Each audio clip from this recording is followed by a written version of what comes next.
Schedule కులాల హక్కుల పోరాట సమితి భద్రాద్రి జిల్లా లక్ష్మీదేవిపల్లి మండలంలో ధర్నా నిర్వహించింది. తహసీల్దార్ కార్యాలయం ముందు నిరసనకు దిగారు.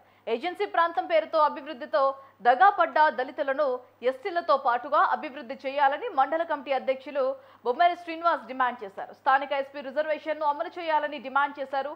పోడు భూములకు భూభారతి చట్టం ద్వారా ఆంక్షలు లేకుండా హక్కులు పత్రాలు ఇవ్వనున్నారు.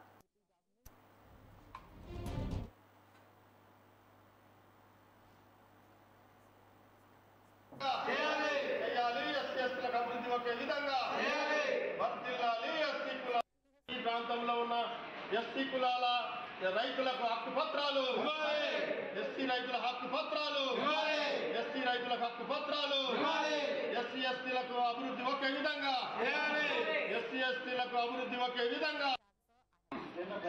తెలంగాణ రాష్ట్రం ఏర్పడిన తర్వాత ఈ రాష్ట్రంలో 2 భూభాగాలు ఉన్నాయి సార్.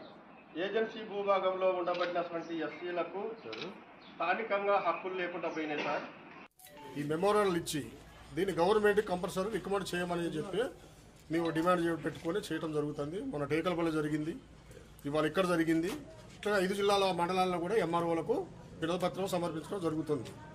జరిగేది ఏంటంటే, మనకు సైమన్ కమిషన్ ఇండియాకు వచ్చినప్పుడు ఈ షెడ్యూల్ కులాలు 1500 కులాలు స్టేట్ దేశవ్యాప్తంగా 1500 కులాలు షెడ్యూల్లో పెట్టింది.